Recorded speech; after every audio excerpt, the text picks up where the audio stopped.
કચ્છની ધરતી ફરી એકવાર ભૂકંપના આંચકાથી ધ્રુજી ઉઠી છે। કચ્છમાં 4ની તીવ્રતાનો ભૂકંપનો આંચકો નોંધાતા લોકોમાં ભયનો માહોલ ઊભો થયો છે। કચ્છમાં 2001ના ભૂકંપ બાદ અનેક ફોલ્ટ લાઇન સક્રિય છે, જેના કારણે ભૂકંપના આંચકા નોંધાઈ રહ્યા છે। કચ્છની ધરા ફરી એકવાર ભૂકંપના આંચકાથી ધ્રુજી ઉઠી છે। આજે બપોરે 4:45 કલાકે 4ની તીવ્રતાનો ભૂકંપનો આંચકો નોંધાયો છે।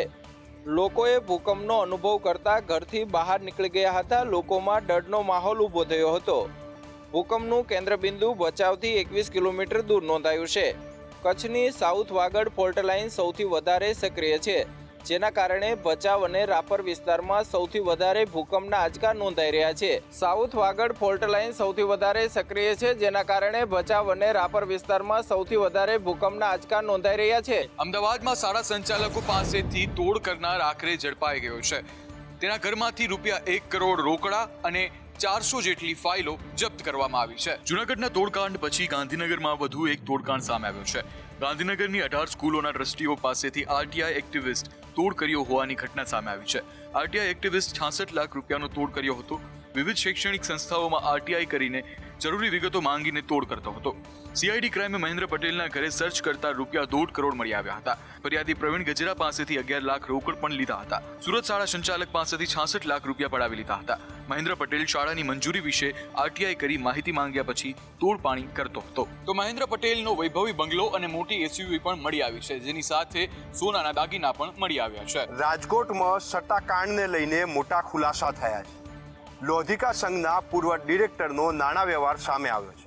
રાજકોટના ઇતિહાસમાં સૌથી મોટા ક્રિકેટના સટ્ટાના રેકેટમાં ફરાર બુકી PM આંગડિયાવાળા તેજસ, રાજુ, રાજદેવ, નીરવ, દીપક પોપટ અને તેના ભાઈ અમિત ઉર્ફે મોન્ટુનો આજે 6થા દિવસે પણ ક્રાઇમ બ્રાન્ચને કોઈ પતો લાગ્યો નથી। જ્યારે ગત મંગળવારે ઝડપાયેલા 3 બુકીઓ હવે જામીન ઉપર છૂટી ગયા છે। ક્રાઇમ બ્રાન્ચની તપાસમાં જે બુકીઓના નામ મળી આવ્યા છે તેમાં વાંકાનેરના ધારાસભ્ય જીતુ સોમાણીના ભાઈ રાજુ સોમાણી અને તેના સાથે રાજકોટ લોધિકા સંઘના પૂર્વ પ્રમુખ મહેશ આસોદરિયાનું નામ પણ ખુલવા પામ્યું છે, જેમની પોલીસે શોધખોળ હાથ ધરી છે। ઉલ્લેખનીય છે કે એપ્રિલ 2022માં મહેશનું નામ ક્રિકેટ સટ્ટાકાંડમાં ખુલ્યું હતું, ત્યારે ભાજપે તેમને તમામ હોદ્દા પરથી રાજીનામા આપવા કહ્યું હતું। વડોદરા હરની દુર્ઘટના બાદ તંત્ર હવે રહીને જાગ્યું છે અને કેટલાક જરૂરી પગલાં ભરવાનું શરૂ કર્યું છે। ઘોડા છૂટ્યા બાદ તબેલાના તળાવમાં તાળા મારવા નીકળ્યું છે વડોદરા કોર્પોરેશનનું વહીવટી તંત્ર। જ્યાં જુઓ આ પોસ્ટરો, જેમાં તળાવ ઊંડું હોવાથી નજીક જવાની મનાઈ ફરવામાં આવી છે અને આવા પોચા તળાવ ઊંડું હોવાના તેમજ અને અનઅધિકૃત વ્યક્તિએ પ્રવેશ નહીં કરવાના ઠેર બોર્ડ માર્યા છે। હદ તો ત્યારે થઈ કે કેટલાક તળાવમાં પાણી નહીં હોવા છતાં બોર્ડ મારવામાં આવ્યા છે, તો વળી કેટલાક તળાવમાં જંગલી વનસ્પતિ, ગંદકી અને લીલનું આધિપત્ય જોવા મળી રહ્યું છે। તેની સાફ સફાઈ કરવાની જગ્યાએ તંત્ર માત્ર ફોટા લગાવીને સંતોષ માની રહ્યું હોય એવું લાગી રહ્યું છે। જો તંત્ર જાગતું રહ્યું હોત અને આવી બેદરકારી સામે ધ્યાન આપતું રહ્યું હોત તો આજે 14 જીવ બચી ગયા હતે। હરણી બોટ દુર્ઘટના બાદ વડોદરા કોર્પોરેશન હરકતમાં આવ્યું છે। રાત્રિ બજારની 60 દુકાનોને નોટિસ ફટકારી ફાયર સેફટીના સાધન અને ગંદકી બદલ પગલાં લેવાયા છે। હરણી બોટ કાંડ બાદ તંત્રે પાલિકાની માલિકીની કચેરીઓ અને વિભાગોની મશીનરી તેમજ બાગમાં ચાલતા રાઇડ્સ બંધ કરાવી છે। પાલિકાની ટીમે કારેલીબાગ રાત્રિ બજારની 31 દુકાનના વેપારીઓને ફાયર સેફટી અને ગંદકીની શરતોના ભંગ કરવા બદલ નોટિસ ફટકારી હતી, જ્યારે આજવા રોડ પર હાઈવે પર રાત્રિ બજારની 29 દુકાનોને પણ નોટિસ આપી છે।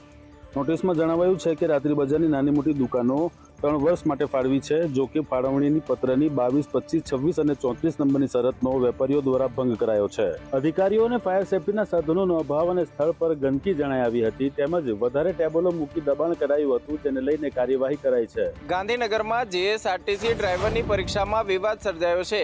કેટલાક ઉમેદવારોને પરીક્ષામાં બેસવા ન દેતા તેઓ પરીક્ષાથી વંચિત રહ્યા છે। જીએસઆરટીસી ડ્રાઈવરની ભરતી વિવાદમાં પરીક્ષા આપવા પહોંચેલા ઉમેદવારો દ્વારા વિરોધ નોંધાવ્યો છે, જેમાં જનરલ કેટેગરીના ઉમેદવારોને પાછળથી ફી ન ભરતા પરીક્ષા આપતા રોકાયા હતા।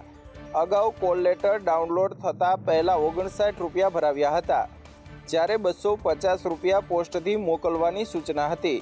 આ બાબતે ઉમેદવારો દ્વારા ₹250 ભરવાને લઈને અગાઉ કોઈ સ્પષ્ટતા ન કરી હોવાનું ઉમેદવારોએ રજૂઆત કરી હતી। આ સાથે જ ઉમેદવારોનું કહેવું હતું કે 24 તારીખથી કોલ લેટર ડાઉનલોડ થયા છે। જેમને પરીક્ષા આપી છે તેમનું કહેવું છે કે ક્લાસ 1 અને ક્લાસ 2 ને પૂછાય તેવા અઘરા પ્રશ્નો પૂછવામાં આવ્યા હતા।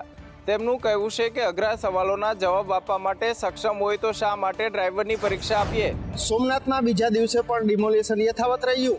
મંદિરના મુખ્ય માર્ગ પર 144થી વધુ દબાણો પર બુલડોઝર ફરી વળ્યું. પ્રસિદ્ધ યાત્રાધામ સોમનાથ મંદિર આસપાસ સરકારી જમીનો પરના અનઅધિકૃત દબાણો દૂર કરવા માટે ગઈકાલથી તંત્રએ જડબાસળક પોલીસ બંદોબસ્ત સાથે મેગા ડિમોલિશનની કામગીરી હાથ ધરી છે. ગઈકાલે અંદાજે 3 હેક્ટર જેટલી વિશાળ જગ્યા પરના 21 મકાનો અને 145 ઝૂંપડાઓ મળી 175 જેટલા વર્ષો જૂના દબાણોને દૂર કર્યા હતા. આ મેગા ડિમોલિશનમાં પ્રાંત અધિકારીથી લઈને પોલીસના અધિકારીઓના માર્ગદર્શન હેઠળ જડબેસલાક બંદોબસ્ત રાખવામાં આવ્યો હતો. આ દબાણો હટાવવા માટે માર્ગ મકાન વિભાગની ટીમ દ્વારા જેસીબી ટ્રેક્ટરો કામે લગાડાયા હતા. સરકારી અને ટ્રસ્ટની જમીનો ઉપર વર્ષોથી પેશકદની સાથે કાચા પાકા મકાનો ઝૂંપડાનું દબાણ હતું. આ ખુલ્લી જમીનને ફરતે હવે ફેન્સિંગ કરવામાં રાજકોટની કાળકોટડી રંગીન થશે. જી હા, જેલની અંદર 90 કલાકારોએ 150થી વધારે ચિત્રો દોરવાની શરૂઆત કરી છે. શા માટે આવો જાણીએ. રાજકોટ ચિત્રનગરીના કલાકારો દ્વારા તાજેતરમાં જ બરોડા જેલ ખાતે 150 કરતાં વધુ પ્રેરણાત્મક ચિત્રો દોરવામાં આવ્યા હતા. ત્યારે આજરોજ રાજકોટ સેન્ટ્રલ જેલની કાળકોટડીને રંગીન બનાવવાનો પ્રારંભ કરાયો છે, જેમાં કેદીઓમાં પોઝિટિવિટી વધે અને તેઓ વધારે ગુના કરતા અટકે તેના માટે ચિત્રનગરીના 90 જેટલા કલાકાર દ્વારા 150 કરતાં વધુ સુંદર ચિત્રો દોરવાનું શરૂ કરવામાં આવ્યું છે. આ ચિત્રો કેદીઓને સુધારવામાં અને ગુનાઓ અટકાવવામાં મહત્વનો ભાગ ભજવશે.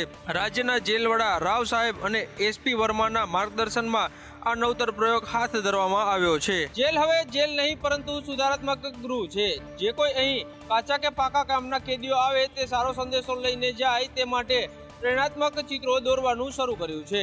સાબરમતીના શુદ્ધિકરણની વાતો વચ્ચે વાસ્તવિકતા કંઈક અલગ જ છે.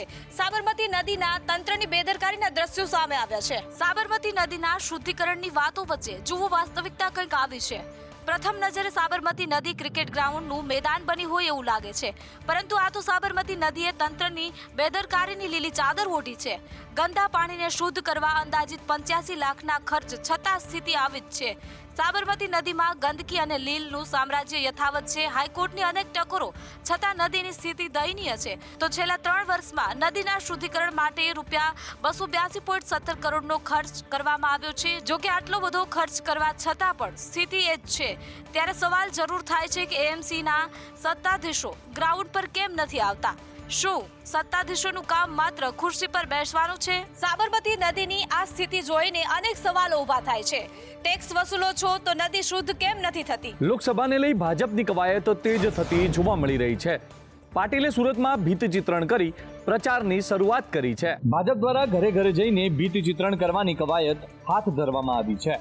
લોકસભા ચૂંટણીને ધ્યાનમાં રાખીને ભાજપ દ્વારા કવાયત હાથ ધરવામાં આવી છે.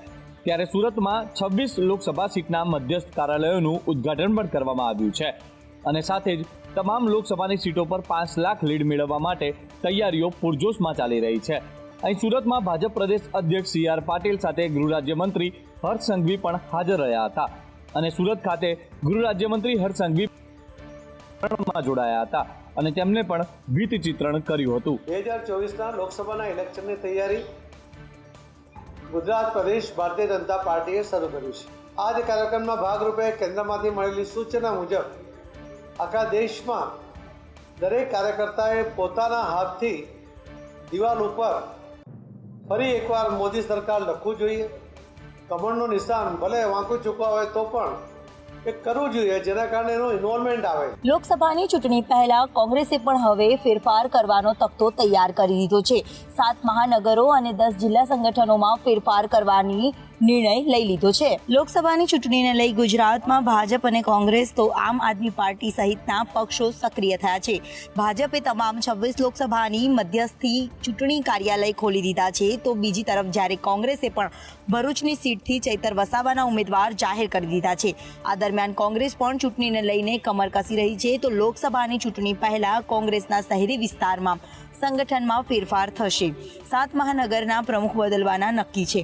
તો બીજી તરફ આગામી 24 કલાકમાં 7 મહાનગરના કોંગ્રેસના પ્રમુખ બદલાશે. ગુજરાત કોંગ્રેસ અધ્યક્ષ નવા નામોની યાદીને લઈને દિલ્હી પહોંચ્યા છે.